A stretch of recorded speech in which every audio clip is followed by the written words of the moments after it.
But इस बार line है, इस बार क्या है, लाइन है। तो कैसे करेंगे, देखो एरिया एक तो वाई वाला है और दूसरा भी वाई वाला है और x इज इक्वल टू 2 दिया हुआ है। अब याद करो मैंने बताया था दोनों वाई वाले हैं ऐसे दोनों, तो माइनस करना है, समझ में आ रहा है।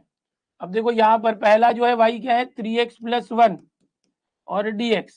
दूसरा वाई क्या है 4x+1 और dx। थोड़ा सा एक है कि भाई इनका लिमिट तो सिर्फ x2 दिया, लोअर लिमिट दिया नहीं है, तो कैसे करेंगे तो अभी हम लोग ऐसे करेंगे कि एक थोड़ा सा मैं आपको ग्राफ से समझाता हूँ बच्चों कि ये x और ये y है, ये ओरिजिन है, समझो y इक्वल टू 3x+1, ये एक लाइन है जो जा रही है, क्योंकि तो 1 से जा रही है, समझो यहाँ से कोई एक लाइन ऐसे जा रही है और ये लाइन भी जा रही है, समझो यहाँ से, ये समझो दूसरी लाइन है और ये पहली लाइन है, ऐसी लाइन जा रही है दोनों, ये दोनों जा रही है। तो इन दोनों के बीच का हमको एरिया निकालना है। हमको क्या करना है, ये दोनों जो लाइन है इसके बीच का ये एरिया चाहिए, बट एक दूसरे को कहाँ कट करे वो देखना तो पड़ेगा।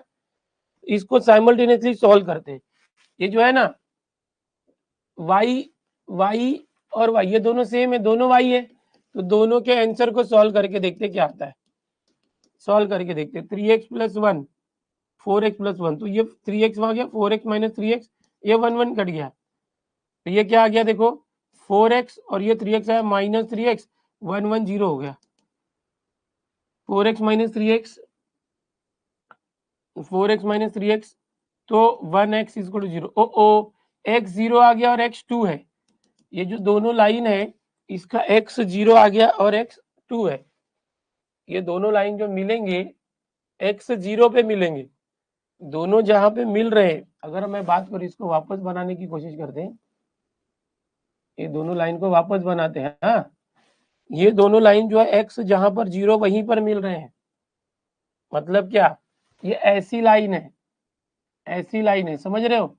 ये x 0 है ना 0, ये 0 पे ही मिल रहे हैं और ऊपर कहाँ जाना चाहिए, ये x इज इक्वल टू क्या बोला है 2, मतलब हमें दो चीजें मिल गई, x 0 और x 2 दिया है 1 2, यानी ये 2 है, 2 मतलब क्या बच्चों, ये 2 पे जाना ऊपर। हाँ, तो अब जो हमारा शेडेड एरिया है 0 और 2 के बीच में, ये 0 और ये जो 2 है इसके बीच में, ये शेडेड एरिया हमें निकालना है 0 और 2 के बीच में, बस ये सब इतना क्या बताया, ये वही था, खाली 0 नहीं दिया था, देखो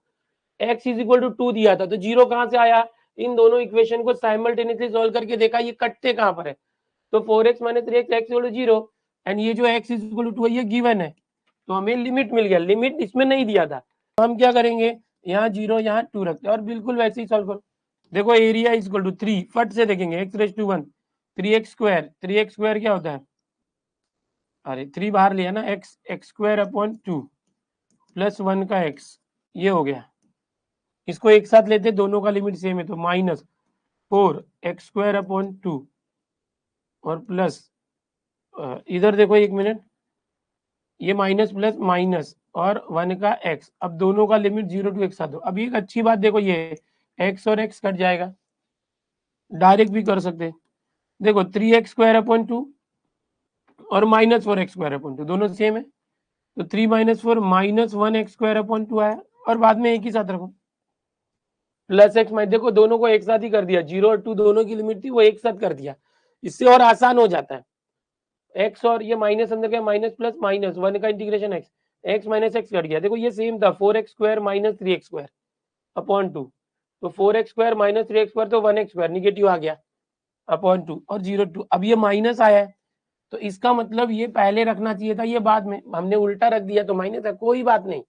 बाद में उसको अपने आप मॉड करके प्लस कर देने का। तो चलो एरिया माइनस को बाहर लेते और 1/2 भी बाहर लेते, चलो x नहीं तो रहने दो, सिर्फ माइनस को बाहर लेते, x की जगह 2 रखो, 2² 4/2 -0 रखो, खत्म, माइनस,